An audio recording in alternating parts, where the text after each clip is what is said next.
જાવામાં do while loop પરના આ સ્પોકન ટ્યુટોરીયલમાં તમારું સ્વાગત છે. આ ટ્યુટોરીયલમાં આપણે શીખીશું do while લૂપ અને તે કેવી રીતે વાપરવું. આ ટ્યુટોરીયલ માટે આપણે ઉબુન્ટુ 11.10 જેડીકે 1.6 અને એક્લિપ્સ 3.7 નો ઉપયોગ કરી રહ્યા છીએ. આ ટ્યુટોરીયલ અનુસરવા માટે તમને જાવામાં while લૂપ વિશે જ્ઞાન હોવું જરૂરી છે. જો નથી તો સંદર્ભિત ટ્યુટોરીયલ માટે અમારી વેબસાઇટ જુઓ.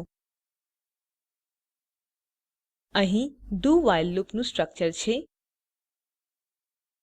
નોંધ લો કે તે while લૂપ જેવું જ છે. તેના બે ભાગો છે. પ્રથમ લૂપ રનિંગ કન્ડિશન અને બીજું લૂપ વેરિયેબલ. માત્ર એક ફરક છે કે કન્ડિશન do બ્લોક પછી આવે છે અને તેથી કન્ડિશન do બ્લોક અંદર આવેલ સ્ટેટમેન્ટ એક્ઝીક્યુટ થયા પછી ચેક થશે. ચાલો ઉદાહરણ જોઈએ. એક્લિપ્સ ઉપર જાઓ. અહીં આપણી પાસે એક્લિપ્સ આઇડીઇ અને બાકીના કોડ માટે જરૂરી માળખું છે. આપણે ડોવ્હાઇલડેમો નામનો એક ક્લાસ બનાવેલ છે અને તે અંદર મેઇન મેથડ ઉમેરી છે. આપણે do while લૂપની મદદથી 1 થી 10 નંબરો પ્રિન્ટ કરીશું. ટાઈપ કરો ઇન્ટ ન ઇક્વલ ટુ 1. વેરિયેબલ ન આપણું લૂપ વેરિયેબલ બનશે. પછી ટાઈપ કરો do ખુલ્લું અને બંધ કૌંસ, કૌંસ અંદર system dot out dot println ન.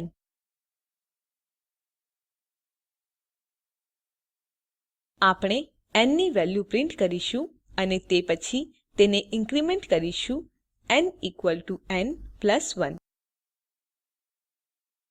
અને આપણે આ ન less than or equal to 10 ન થાય ત્યાં સુધી કરીશું. કૌંસ બહાર ટાઈપ કરો while કૌંસ અંદર ન less than or equal to 10 અને સેમીકોલનનો ઉપયોગ કરી do while બંધ કરો. ચાલો કોડને એક્શનમાં જોઈએ. સેવ અને રન કરો.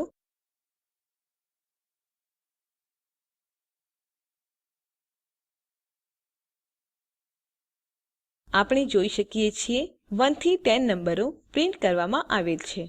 હવે ચાલો સમજીએ કે આ કોડ કેવી રીતે એક્ઝીક્યુટ થાય છે. પ્રથમ 1 પ્રિન્ટ થાય છે અને પછી ન ની વેલ્યુ 2 બને છે. પછી કન્ડિશન ચેક થશે.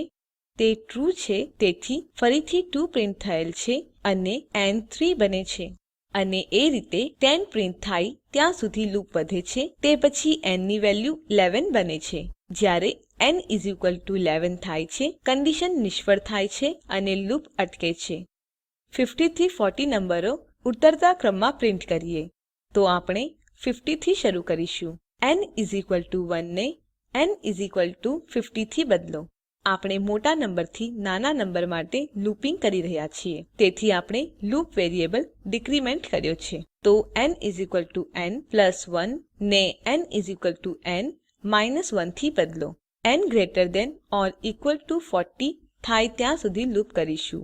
તેથી condition n greater than is equal to 40 થી બદલો. ચાલો આઉટપુટ જોઈએ. સેવ અને રન કરો.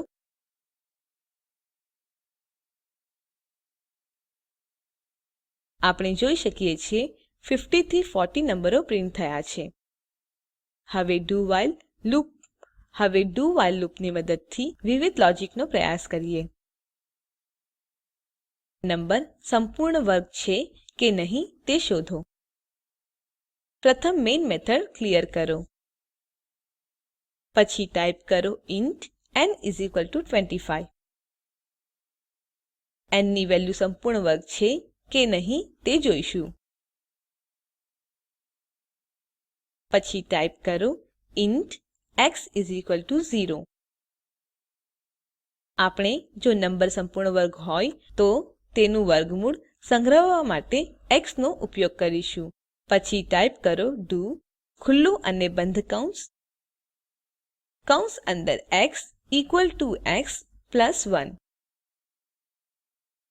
અને કૌંસ બહાર while કૌંસ અંદર x into x less than n. સેમીકોલનનો ઉપયોગ કરી do while બંધ કરો.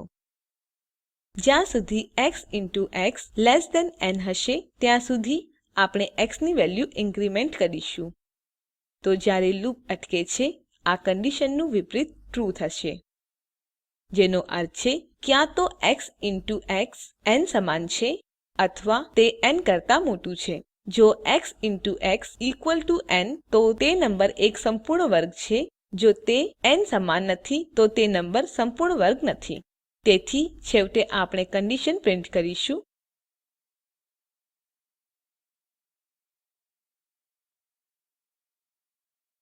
system.out.println x into x is equal to n.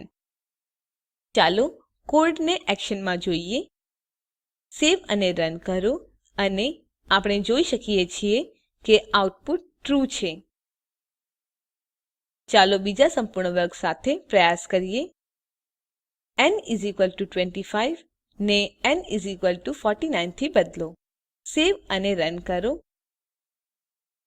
આપણે જોઈ શકીએ છીએ કે ફરી ટ્રૂ મળે છે. એ નંબર સાથે પ્રયાસ કરીએ જે સંપૂર્ણ વર્ગ નથી. 49 ને 23 માં બદલો. સેવ અને રન કરો અને અપેક્ષા મુજબ આપણને ફળસે મળે છે. હવે ચાલો જોઈએ શું થશે જો n ની વેલ્યુ 0 હોય. n ઇસ ઇક્વલ ટુ 23 ને n ઇસ ઇક્વલ ટુ 0 થી બદલો. 0 પ્રાકૃતિક નંબર ન હોવાને કારણે આપણને ફળસે મળવું જોઈએ. ચાલો કોડ રન કરીએ. સેવ અને રન કરો. અપેક્ષા પ્રમાણે આપણને ફળસે મળે છે. આ થાય છે કારણ કે કંડીશન પહેલા પણ x into x less than n check થાય છે. x ની વેલ્યુ ઇન્ક્રીમેન્ટ થાય છે અને તે 1 બને છે. લૂપ કંડીશન નિષ્ફળ થાય છે અને લૂપ રન નથી થતું. આ રીતે do while લૂપનો ઉપયોગ કરીને આપણે ખાતરી કરી શકીએ છીએ કે 0 સંપૂર્ણ વર્ગ તરીકે ન ગણી શકાય. આ રીતે do while લૂપ ઘણી સમસ્યાઓની શ્રેણી ઉકેલવા માટે વપરાય છે, ખાસ કરીને ત્યારે જ્યારે લૂપ ઓછામાં ઓછી એક વાર રન થવું જોઈએ. અહીં આ ટ્યુટોરીયલ સમાપ્ત થાય છે.